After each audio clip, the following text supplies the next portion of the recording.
आज हम जो टॉपिक डिस्कस करेंगे माइकोलॉजी में स्ट्रेप्टोकोकस न्यूफॉर्मस, ठीक है। और ये हमारे पास अपॉर्चुनिटिस फंगस की क्लासिफिकेशन में आ रहा होता है। और बेसिकली ये हमारे पास इसकी हम इसमें आज की वीडियो में हम इसकी डिजीज़, एपिडेमियोलॉजी, प्रॉपर्टीज़ और इसकी ट्रांसमिशन को डिस्कस करेंगे फर्दर।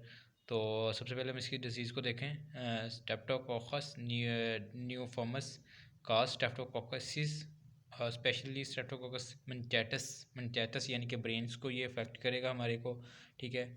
और इसकी एपिडेमियोलॉजी को हम देखें तो ये हमारे पास लाइफ थ्रेटनिंग इन्फेक्शन जो हमारे पास जो मोस्टली हमारे पास जो वर्ल्ड वाइड भी एग्जिस्ट कर रही होती है, और स्पेशली वो पेशेंट जो एड्स हैं, ठीक है। एड्स इनकी इम्यूनिटी बहुत लो होगी, तो उन पेशेंट में ये जो इन्फेक्शंस है ना, ज़्यादा इनकी रेशो होती है। और क्योंकि हमारे पास जब हमारे ये नार्मल फ्लोरा का पार्ट होते हैं, अपॉर्चुनिटिस फंगस जो जितने भी हैं, जब हमारी इम्यूनिटी वीक होगी तो इन्हें वो फिर डिज़ीज़ काज करने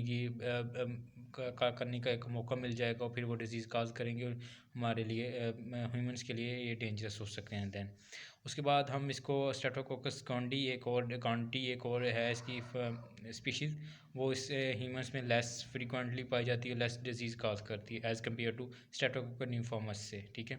इसकी प्रॉपर्टीज़ अगर हम डिस्कस करें, प्रॉपर्टी के स्ट्रेप्टोकोकस न्यूफॉर्मस इज़ ओवल शेप, इसकी शेप होगी। बडिंग यीस्ट होगा, और बडिंग यीस्ट यानी कि बड जो होगी इसकी यीस्ट होगी, और स्टोन्डेड by the wide polysaccharide capsule. इसकी बड्स जो होती हैं वो ओवल शेप, इस तरह नीचे हमने ये छोटी सी डायग्राम बनाई हुई है। बडिंग यीस्ट होगा, उसको पॉलीसेक्राइड कैप्सूल ने ना उसको सराउंड किया होगा, ठीक है।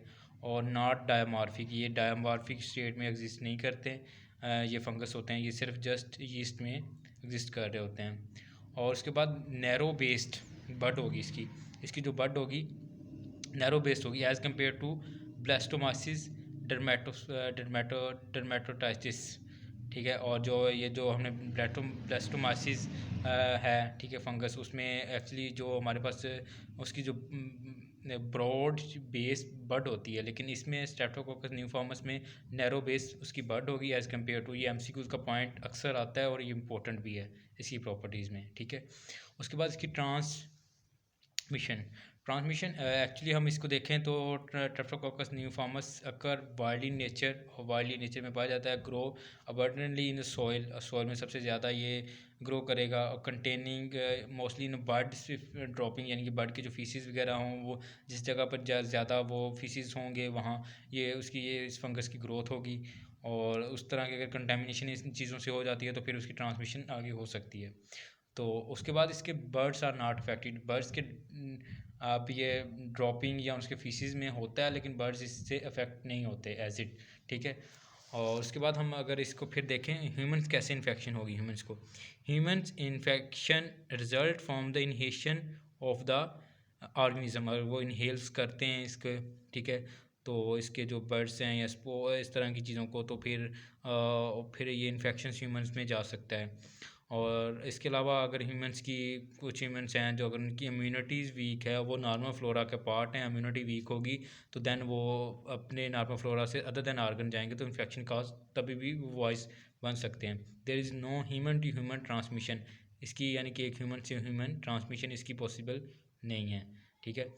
उसके बाद एपिडेमियोलॉजिकल, ठीक है। अब ये एपिडेमियोलॉजी देखें तो ये हमारे पास नॉर्थ वेस्टर्न स्टेट जो है यूनाइटेड स्टेट की, वहाँ सबसे ज़्यादा एग्जिस्ट कर रहा होता है, पाया जाता है। उसके बाद ये आल्सो फाउंड इन सब ट्रॉपिकल और tropical area of many countries, country की जो बहुत कंट्रीज़ हैं उनकी ट्रॉपिकल सब ट्रॉपिकल एरियाज़ में ये सबसे ज़्यादा डिजीज़ एग्जिस्ट कर रही है, ठीक है।